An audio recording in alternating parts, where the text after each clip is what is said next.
We just finished an update with Admiral Brad Cooper, the CENTCOM commander, across the CENTCOM AOR, our leadership and troops, as you would expect, doing a fantastic job. 2 days ago, under the direction and direct orders of President Donald J. Trump, the Department of War launched Operation Epic Fury, the most lethal, most complex, and most precise aerial operation in history. For 47 long years, the expansionist and Islamist regime in Tehran has waged a savage, one-sided war against America. They didn't always declare it openly, except for their constant chants of death to America. They did it through the blood of our people.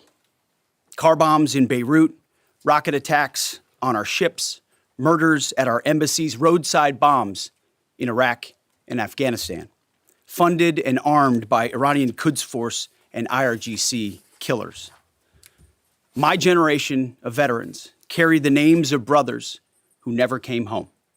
Brothers butchered by Iranian-backed roadside bombs and well-armed militias, thousands of our own. We didn't start this war, but under President Trump, we are finishing it. Their war on Americans has become our retribution against their Ayatollah and his death cult. It took the 47th president, a fighter who always puts America first, to finally draw the line after 47 years of Iranian belligerence. He reminded the world, as he has time and time again, being an American means something unbreakable. If you kill Americans, if you threaten Americans anywhere on earth, we will hunt you down without apology and without hesitation, and we will kill you.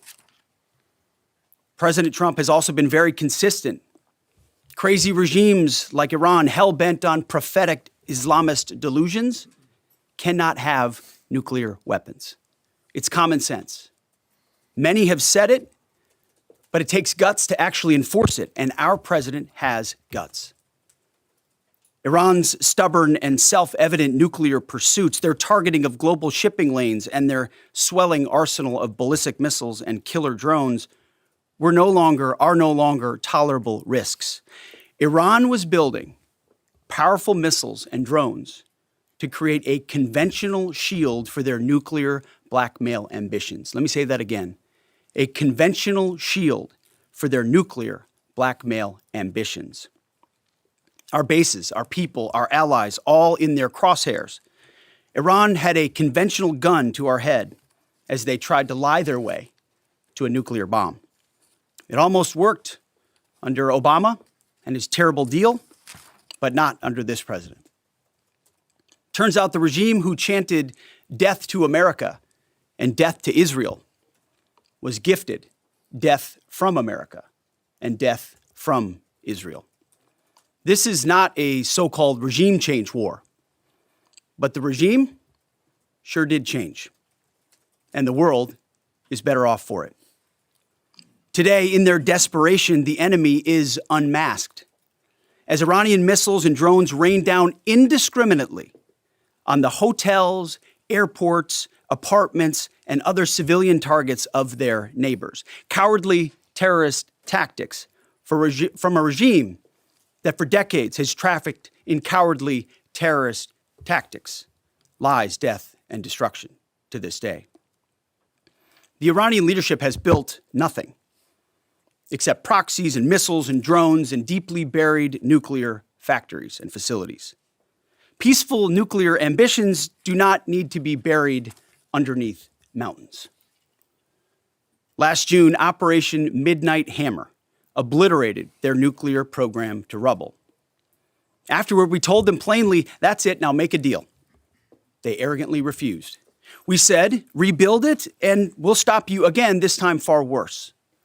Well, President Trump, Secretary Rubio, Steve Witkoff, Jared Kushner, they bent over backwards for real diplomacy, offering pathway after pathway to peace. I watched it. I was there.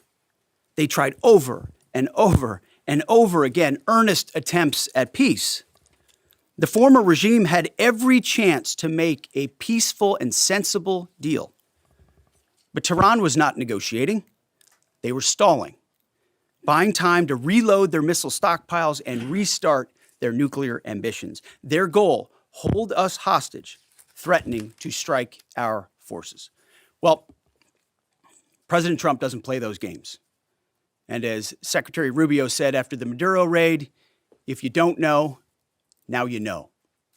President Trump puts America and Americans first. He doesn't hesitate, and neither do our troops.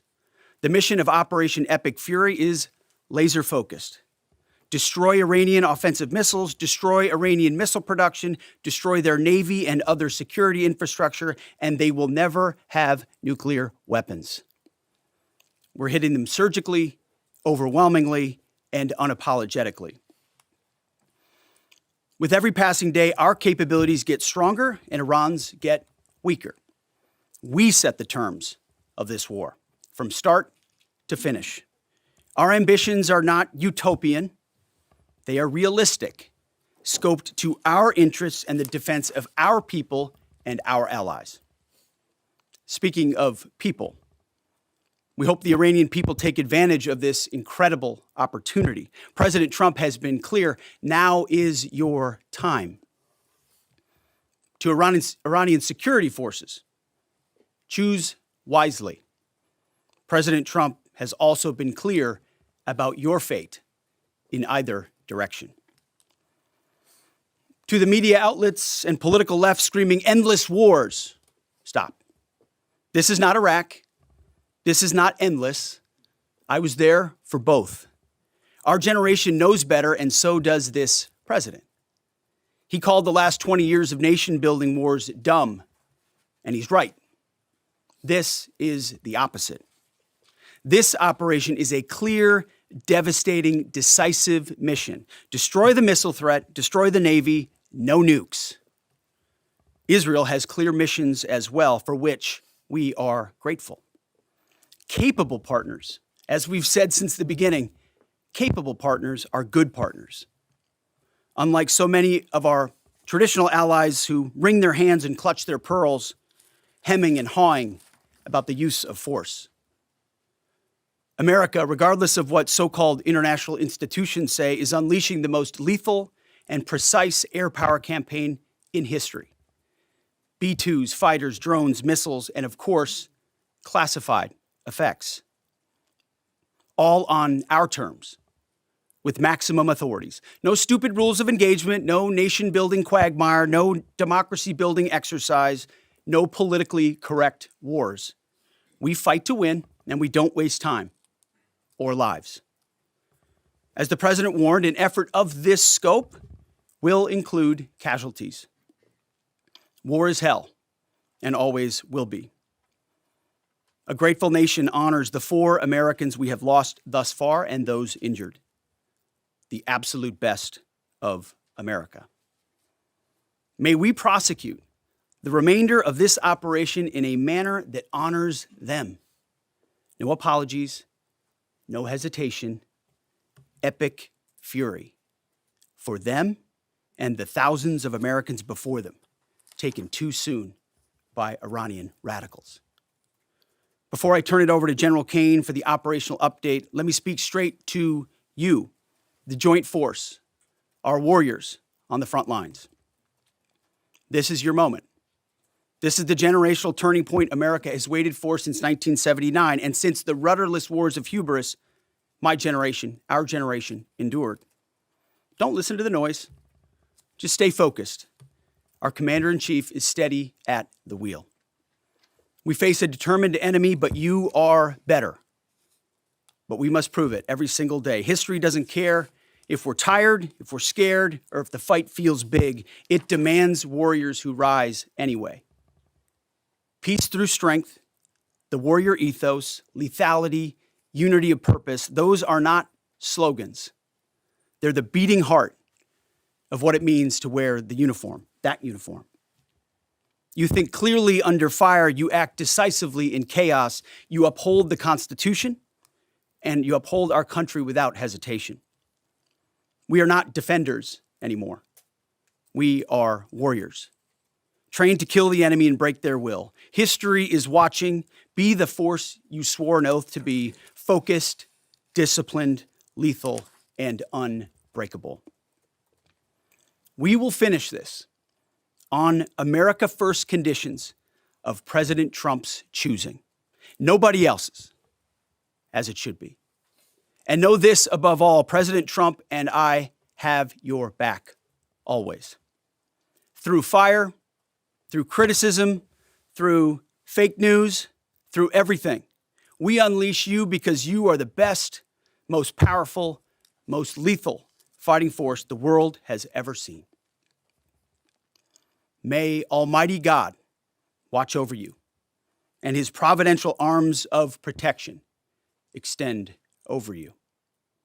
Godspeed, warriors, and keep going. General Kane, over to you. Thank you, Mr. Secretary, and good morning, everyone. The purpose of my portion of the briefing today is to update you and the American people on the actions taken thus far. The briefing will discuss the preparation, the planning, setting the force, the early operations, and how we're assessing the progress thus far. So let's get started. On Saturday, 28 February, at 01:15 Eastern Standard Time, 9:45 a.m. local Tehran time, on the orders of the President of the United States, U.S. Central Command, under the command of United States Navy Admiral Brad Cooper, commenced Operation Epic Fury.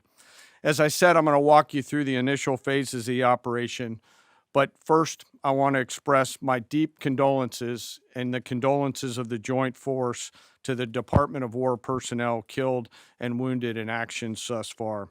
As the Secretary said, they're heroes and represent the best of our nation has to offer. They're true examples of what selfless service means. Our deepest and heartfelt condolences are with their families, their friends, and their units. We grieve with you and we will never forget you. Additionally, I stand here before you today grateful for each service member, planner, logistician, operator across our joint force, for our Department of War civilians, our intelligence community teammates, our interagency teammates who continue to stand in harm's way alongside us. I am proud of all of you as you take the fight to the enemy, and we are the best in the world at integrating, period. I want to extend my personal gratitude to the dedicated commanders and senior enlisted leaders and the enlisted members of the Joint Force who are fighting this fight across the CENTCOM AOR. In addition to Admiral Cooper and Fleet Master Chief Compton, I want to highlight a few today. U.S. Army Central Command Commander Lieutenant General Pat Frank, who along with his team are fighting the counter-missile and counter-drone fight. United States Navy Central Command Commander Vice Admiral Kurt Renshaw and his team, who are engaged with the Iranian Navy and projecting American naval combat power from the seas. And United States Air Force Central Command Commander Lieutenant General Derek France and his leadership team, who are crushing Iranian targets from the air. I want to highlight the support to the CENTCOM fight from other combatant commands who are directly involved with this effort, to include U.S. Spacecom, U.S. Cybercom, and U.S. UCOM. I also want to specifically call out United States Transportation Command and U.S. STRATCOM for their contributions to this fight. We cannot project American combat power at the time and place of our choosing without both. And finally, I want to express how deeply thankful I am for the continued service and sacrifice of the entire Joint Force and their families. Their unwavering commitment and dedication are the cornerstones of this effort. So let me start with a few details. First, to be clear, as the Secretary said, this is not a single overnight operation. The military objectives that CENTCOM and the Joint Force have been tasked with will take some time to achieve, and in some cases will be difficult and gritty work. We expect to take additional losses, and as always, we will work to minimize U.S. losses. But as the Secretary said, this is major combat operations. So let me talk about the preparation and the planning. On February 28th, the full strength of America's armed forces came together in a unified purpose against a capable and determined adversary. The United States Army, Navy, Marine Corps, Air Force, Space Force, Coast Guard, and our reserve components integrated across our combatant commands and began coordinated operations with the Israeli armed forces of an unprecedented scale. As the Secretary laid out, our military objectives are clear. Our mission is to protect and defend ourselves and, together with our regional partners, prevent Iran from the ability to project power outside of its borders and be ready for follow-on actions as appropriate. Across every domain, land, air, sea, cyber, the U.S. Joint Force delivered synchronized and layered effects designed to disrupt, degrade, deny, and destroy Iran's ability to conduct and sustain combat operations. On the U.S. side, this marked the culmination of months and, in some cases, years of deliberate planning and refinement against this particular target set. From precision strikes against key military infrastructure to persistent intelligence and targeting integration to the close coordination of the components across vast distances, this operation again demonstrated America's reach, readiness, and professionalism, and that of our joint united force. It was historic not only in the operational scope, but in the level of joint integration displayed across every element of the joint force. And as I said earlier, this work is just beginning and will continue. So now to talk a little bit about setting the force and setting the theater. On the order of the Secretary of War over the last 30 days to reinforce deterrence and provide the President with credible options should action be required, the Joint Force began to systematically reposition assets and personnel across the region. These movements ensured that U.S. forces remained postured, protected, and ready to respond decisively for any emerging threat. This deployment included thousands of service members from all branches, hundreds of advanced fourth and fifth generation fighters, dozens of refueling tankers, the Lincoln and Ford Carrier Strike Group and their embarked air wings, sustained flow of munitions, fuel, supplies, all supported with command and control, intelligence, surveillance, and reconnaissance network. And the flow of forces continues today. In fact, Admiral Cooper will receive additional forces even today. This rapid buildup of forces demonstrated the Joint Forces' ability to adapt and project power at the time and place of our nation's choosing. I want to highlight a couple specific cases for you. The Gerald R. Ford Carrier Strike Group, which many of you know was down in the Western Hemisphere, redeployed across the Atlantic to set the theater. The ship, her crew, their families, and the entire strike group took a deep breath and, as they always do, began planning to conduct combat operations. The integrated Reserve and National Guard forces have continued to demonstrate the value of America's reserve forces, including the Wisconsin Army National Guard operating in Kuwait and Iraq, and Air National Guard units from a variety of states to include Vermont and Virginia. In the case of the Vermont Air National Guard and the 158th Fighter Wing, they were mobilized for Operation Absolute Resolve and then were tasked to take their F-35As across the Atlantic instead of going home to be prepared to support this operation. The same is with our Air National Guard and Air Force Reserve Command tanker and mobility forces, who stepped right out of their civilian jobs to deploy and to protect the region. Lastly, I want to highlight the unsung heroes of warfare, our American logisticians and sustainment force, those who quietly work every day behind the scenes to project and sustain America's combat power. Our leaders from World War II were right when they said professionals do logistics. As regional tensions rose, the Joint Force elevated our force protection measures on the order of the Secretary and repositioned discreetly civilians and non-essential personnel designed to ensure the safety and security of our joint force. By the time operations began, only essential forces remained on our bases and in theater, all ready, capable to respond. So now let me move to H hour. At 3:38 p.m. on Friday, February 27th, the United States Central Command, through the Secretary of War, received the final go order from President Trump. The President directed, and I quote, "Operation Epic Fury is approved. No aborts. Good luck," close quote. In the region, every element of the joint force made their final preparations. Air defense batteries readied themselves, checking their systems to respond to Iranian attacks. Pilots and crews rehearsed their strike packages for the final time. Air crews began loading their final weapons, and two carrier strike groups began to move towards their launching points. Across the globe, our operations centers came alive in Tampa, Florida, here at the Pentagon, and of course forward in the Central Command AOR. As always, operational security was paramount as we sought to maintain and sustain the element of surprise. This operation was highly classified so that at H hour, the enemy would see one thing: speed, surprise, and violence of action. The first movers were U.S. Cybercom and U.S. Spacecom, layering non-kinetic effects, disrupting and degrading and blinding Iran's ability to see, communicate, and respond. At H hour, the beginning of major combat operations, 01:15 local Eastern Daylight Time, 9:45 local AM Tehran time, as dawn crept up across the Central Command AOR, the skies surged to life. More than 100 aircraft launched from land, sea, fighters, tankers, airborne early warning, electronic attack, bombers from the States, and unmanned platforms, forming a single synchronized wave.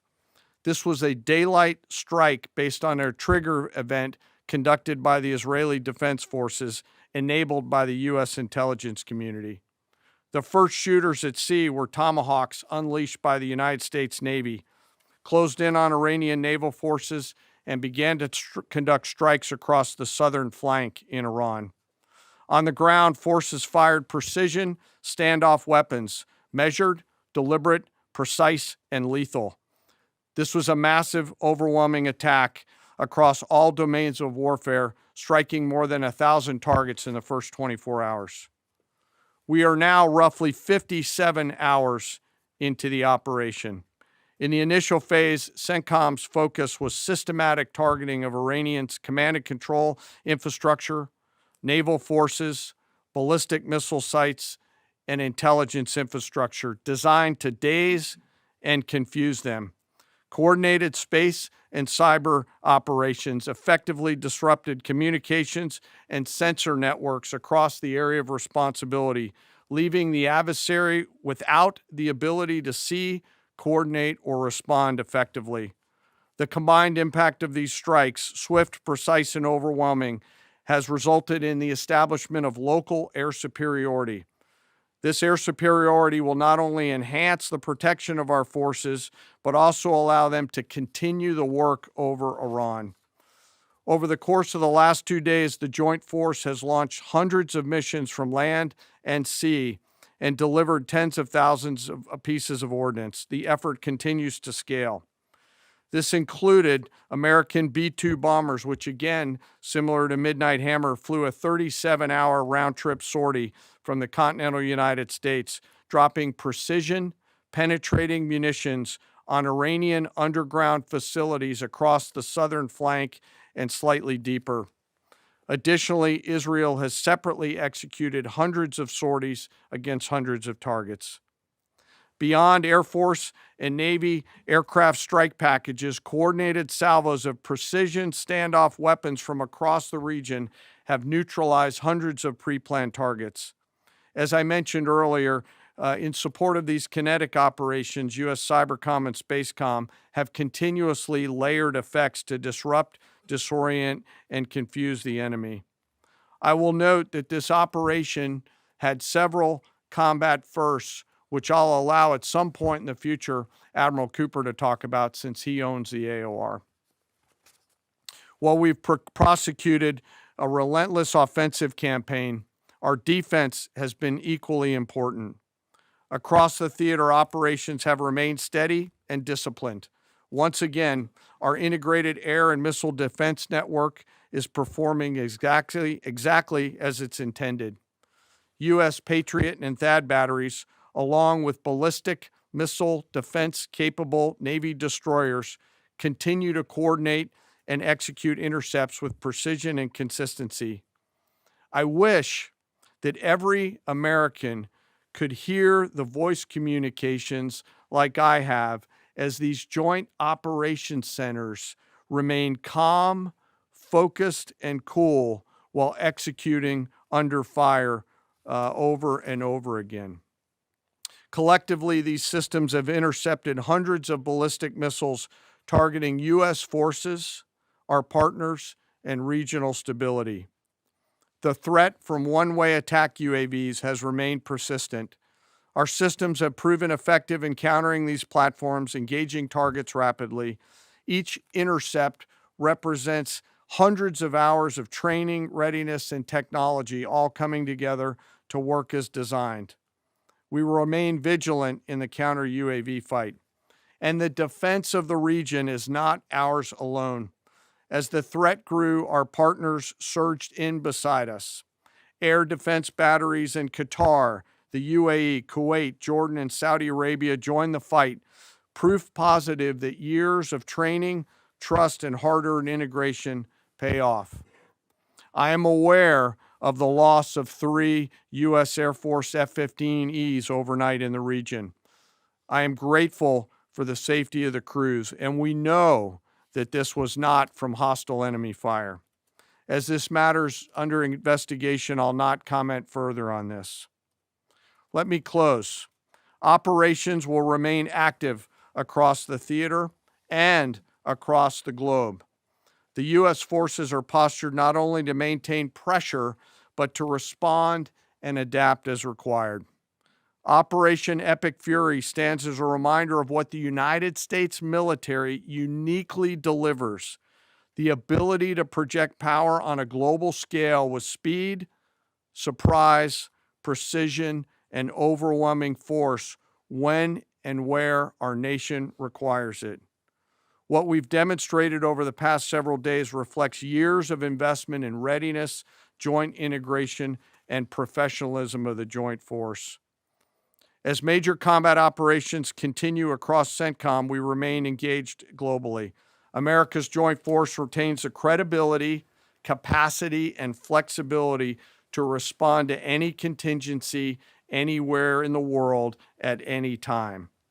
To those who would test our resolve or threaten the United States, our allies, or our interests, understand clearly we can reach you, we can sustain the fight, and we can scale the fight, and we will prevail. To the American people, your joint force remains steady, frosty, calm, and focused. Your service members are trained, disciplined, and determined. We understand the risks of this mission and the weight of the responsibility that we carry.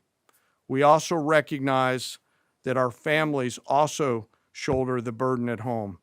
You are a part of this too. I am proud today, as I am every day, to stand as a member of America's joint force. There is no mission too complex, no distance too great, and no adversary too determined for the men and women who wear our nation's uniform. We mourn our fallen, we honor their families, and we continue our mission with focus, unity, and strength. And now I'm happy to take any questions. Thank you, Mr. Chairman. Right here. Go ahead. Thank you for your time. What percentage of Iranian long-straight capabilities are still in the fight, and what is our exit strategy here, and when will it be deployed? Well, they have long-range strike capabilities, which we are hyper-focused on. The brief we got just this morning, Admiral Cooper knows exactly and precisely what kind of threat matrix he's looking at, the way they might change their techniques, and how we adapt to that. So we're making sure the theater commander has absolutely everything he needs. I mean, one of the things the chairman mentioned is for months and months, even before we built up, we ensured that we had maximum defensive capabilities in theater to allow the president the decision space in the future. So even before this buildup in the last 30 days, we discreetly brought defensive assets in to make sure, understanding that there are Iranian capabilities. As far as time frame, I would never hang a time frame from our perspective. The commander-in-chief sets the op tempo and terms of this fight. As I said, it's on his terms. And we'll make sure that Admiral Cooper and his team have everything they need, not just to defend. I mean, the best defense is good offense. And so we're aggressively pushing into that airspace over that southern flank to ensure that we control it and we destroy anything that moves that would attempt to shoot us. Think of it as shooting the archer instead of the arrows. That's where we want to be. And we have the kind of exquisite intelligence to get over the top, find that and destroy it. It won't happen overnight. This is a big battle space with a lot of capabilities. That's part of the reason why it's such a threat to us. That's why I talk about conventional umbrella to blackmail nuclear ambitions. They were building up this conventional arsenal in order to ensure that no one would ever block them from their ability to get nuclear weapons. So we're very clear-eyed about the nature of this Iranian threat, and we're going to get after it. I don't know if you have anything to add to that, Mr. Chairman. Thank you for the question. The only thing I'll add is that unlike an operation, a single operation like Midnight Hammer or Absolute Resolve, it'll take some time for us to conduct battle damage assessment, and the targeting cycle that CENTCOM will run will take those things into effect. Admiral Cooper will adjust his plan and fires accordingly to ensure that we're attriting that. He's focused on long-range strike capability coming out of the enemy, and that's a key and essential part of it. Of the capabilities that still exist from the enemy front? Yeah, that's what I mean when I say we're still doing BDA. Normally we'd be able to see a singular thing and we'd assess pretty quickly. He's doing offense and assessment simultaneously, so it'll take longer for us to assess than it would in a single operation. Secretary Hegseth, thank you. Reagan Reese with the Daily Caller. 2 questions for you. The president said yesterday in his video message that we will leave Iran when we complete all of our objectives. What are our objectives? And can you share more information on how the soldiers who were killed were killed? Well, I laid out the objectives, as did the chairman. They're completely nested. I mean, Iran has an ability to project power against us and our allies in ways that we can't tolerate. So whether that's ballistic missiles and drones, so offensive capabilities, effectively their navy, which would attempt to set other terms and impose different costs, drone capabilities, which we laid out there, and ultimately, though this tying it back to Midnight Hammer, the president has been willing to make a deal. You can't have a nuclear bomb. Radical Islamists can't have a nuclear bomb that they wield against the world. He gave them every single opportunity. Then we precisely took it away. And even then, after that, they didn't have that. They didn't come to the table with a willingness to give it away. So ultimately, those nuclear ambitions, which never ceased, are something that had to be addressed as well. So that's a discrete sense of what's being addressed here to ensure that they can't use that conventional umbrella to continue a pursuit of nuclear ambitions. And then as it pertains to the U.S. casualties, that particular incident was, you have air defenses and the lot's coming in and you hit most of it. And we absolutely do. We have incredible air defenders. Every once in a while, you might have one, unfortunately, we call it a squirter that makes its way through. And in that particular case, it happened to hit a tactical operations center that was fortified, but these are powerful weapons. So we certainly will do, as I said, moments like that as we remember them and we take care of them and take care of their families only stiffen our resolve to ensure that we do this properly. Thank you. Yep. Right here. Thank you, Secretary Hegseth. I had 2 questions for you. First, are there currently any American boots on the ground in Iran? No, but we're not going to go into the exercise of what we will or will not do. I think it's one of those fallacies for a long time that this department or presidents or others should tell the American people this, and our enemies, by the way, here's exactly what we'll do. Here's exactly how long we'll go. Here's exactly how far we'll go. Here's what we're willing to do and not do. It's foolishness. And so President Trump ensures that our enemies understand we'll go as far as we need to go to advance American interests. But we're not dumb about it. You don't have to roll 200,000 people in there and stay for 20 years.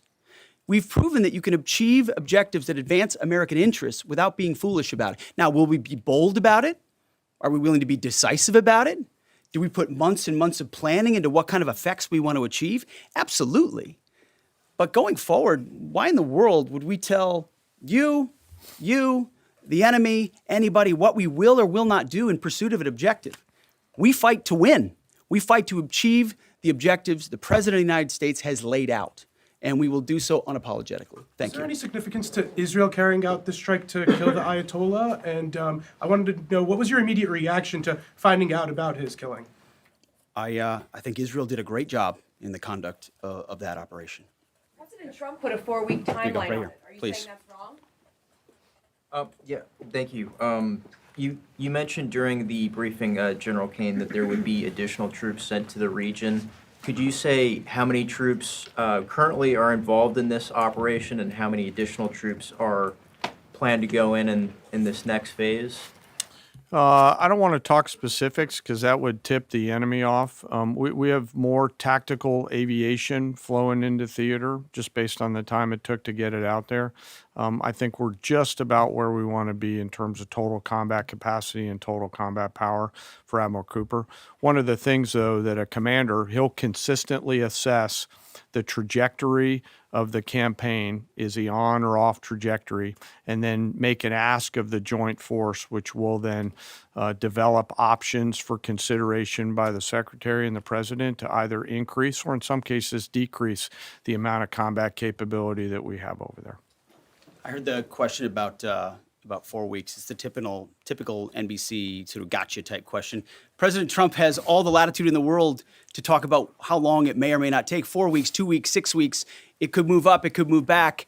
We're going to execute at his command the objectives we've set out to achieve. And what he has shown an ability to do that other presidents can't quite seem to have the aperture to do, well, I mean, Joe Biden didn't even know what he was doing, is to look for opportunities and off-ramps and escalations for the United States that creates new opportunities to execute what we need on our own timeline. So you can play games about 4 weeks, 5 weeks. He has all the latitude, and I'm glad he does, because there's no better communicator than our president expressing those things. To the Daily Mail. I've been in meetings with the president for the last 2.5 days. We know exactly where his headspace is, and he will communicate as he should exactly what he would like, and we will follow those orders. And I think everything he said on that is right down the middle. Chairman, did you have Absolutely. evidence Yes, right there. response Yes, to sir. strike first?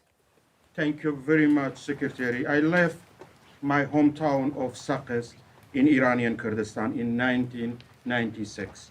Can you promise that I will be able to return home safely this year? And I have a following question too, please. I appreciate the question. I'm not here to place guarantees on that, but I think the message the president has given has been clear to the people of Iran. This is your moment.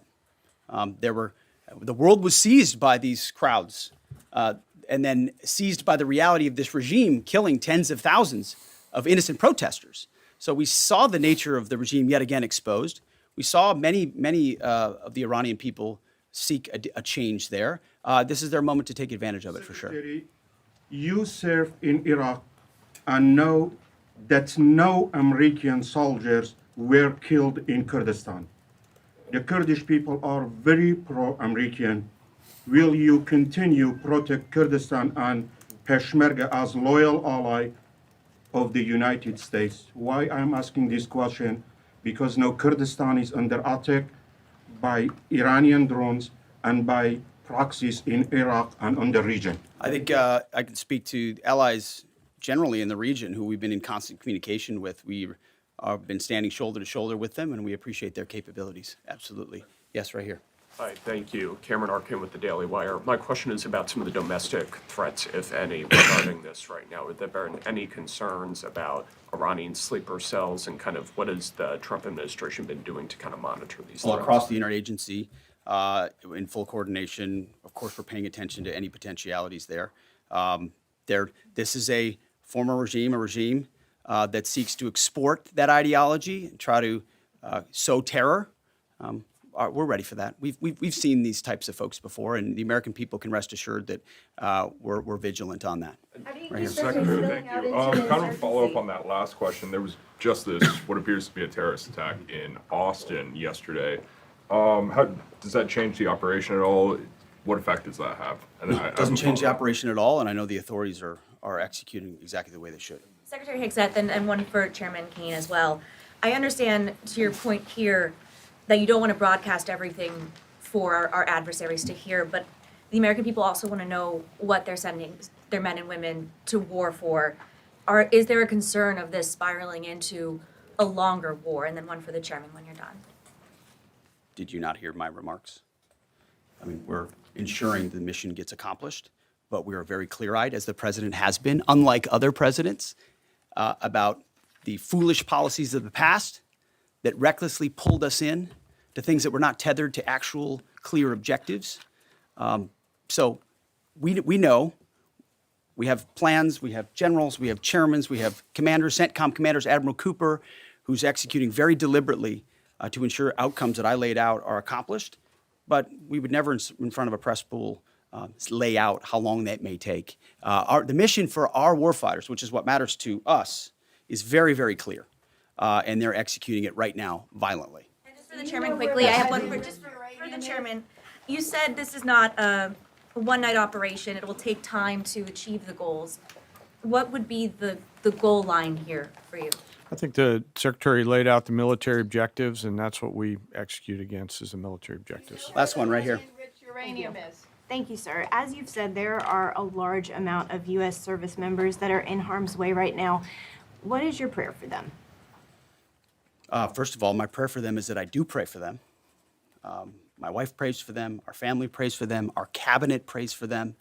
None of this is done on a whim. Having been in their boots, having been in their shoes, having been in their flight suits, I know we think about them with every decision that we make and every recommendation that we make to the President of the United States. Those recommendations are made prayerfully. And when I pray every day for them and for this mission, I pray simply for the biblical wisdom to see what is right and the courage to do it. It's going to take courage to follow through on this. There's going to be a lot of noise, and we pray for that, and we hope all of you do as well. Thank you very much. Appreciate it. Thank you.